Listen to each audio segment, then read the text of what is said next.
Hiya fishy folks, and welcome back to the channel. Today we're going to be talking about accidental fry. And I know what you're thinking. You're thinking to yourself, Mike, how do you accidentally get fry? Well, I mean, it's quite common and easy.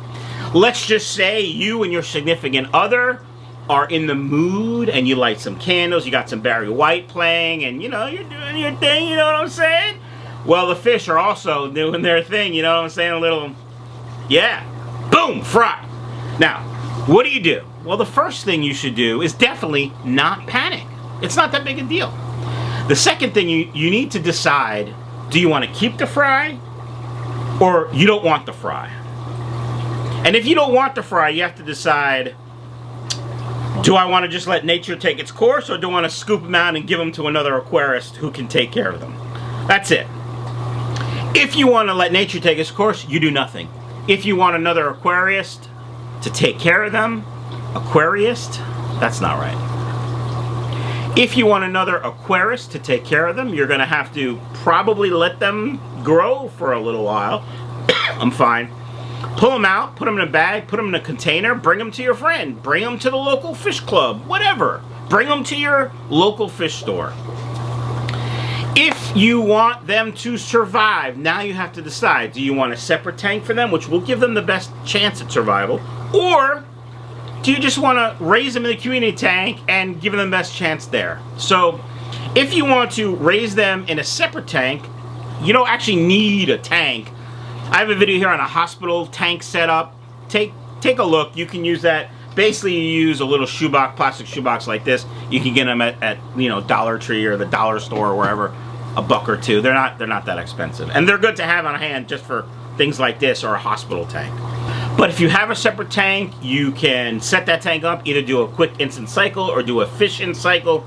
Video up here for the fish in cycle. And then you just put them in the tank and give them what they need as far as their minimum requirements and let them go. And you might be thinking to yourself, but Mike, now I gotta think about food, right? You know what baby fish eat? Regular fish food, just a smaller size. Now you can go out and buy, you know, some nano fish or baby fish food. This is from Dr. Basileur's. Dr. Basileur's is my favorite.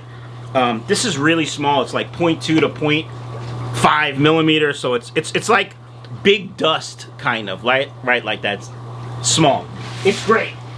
It's great. It's nice to have it. It's easy. It's convenient. But the fact is, you don't need it, right? If you have flake, and I don't have any flake in the fish room right now, there's really nothing wrong with flake. There's just better choices that are more nutritious and less fillers. Again, if you have flake, I'm not telling you don't use it. I'm just saying there are better choices.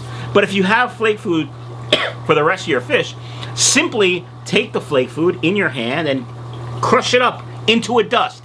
Put it in the tank, boom, baby fish food. If you are like many fish keepers and only have pellets, you can take the pellet and put it in a pepper mill like this, whether it's automatic or manual, right? You can put it in a mortar and pestle if, you know, you're old school like that. You can take it, put it in a Ziploc bag, hit it with a mallet, the back of a knife, a heavy spatula. As long as you crush it fine into dust, boom, you've got baby fish food. It's not rocket science. Don't overthink it.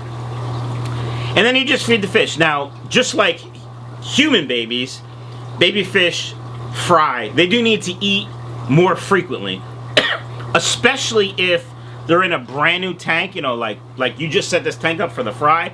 There's no biofilm, there's no algae or little microorganisms for them to eat. So you should feed them a little bit 3-4 times a day. Don't overthink it, don't overdo it. They'll be fine if you only feed them once. Just keep an eye on your water parameters. Just something to think about. By the way, before I forget, if you like this kind of content, hit that thumbs up and make sure you leave a comment and share with your friends. Anyway, that is if you want to raise them separately. Set up a tank, make sure you know what the husbandry is, and you're good. If you want to keep them in their community tank and you want to give them their best chance of survival, one thing is key for all fish. You want them to have hiding places so they don't get eaten, because fry are tender and delicious. It's a fact of life. Whether it's a guppy fry, an angelfish fry, a cory egg, or whatever, tender and delicious. Now, let's just say You want to raise the fry in the community tank. You want to give them the best chance. You need a hiding spot. What do? I would get live plants. That's what's best. But if you don't want to spend the money on live plants, or they frighten you for some reason, go get some nice, cheap, fake silk plants. It'll do the same thing as far as hiding. You just won't have the benefit of, you know, them using ammonia and nitrate and all that stuff. But it'll work.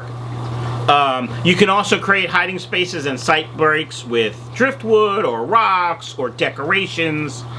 Some kids' decorations, you know, like the SpongeBob pineapple, which some people say are toxic because they don't understand how life works, or the SpongeBob submarine.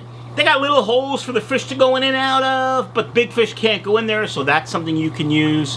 Just don't overthink it. They just need a place to hide. Just know that in most cases, in a community tank, not all the fry will survive because they are tender and delicious. So that's it, folks. Don't overthink it. Simply decide, do you want to keep them or not? And then, if I want to keep them, do I want to give them the best chance of survival? Separate tank or breeder box or whatever? Or do you want to leave them in the community tank because you don't have time, space, effort, money, whatever for a second tank? You just make sure they have hiding spots. And again, if you don't want to do anything, there's a chance some of them will survive. You can do that. Guys, I hope you enjoyed this video. If you have any comments or questions, definitely leave them down below. And again, if you like this content, hit that subscribe button, hit that thumbs up, and congratulations to Manchester United for beating Manchester City in the Manchester Derby today, 2-1. What a game! Check out michaelsfishroom.com. See ya!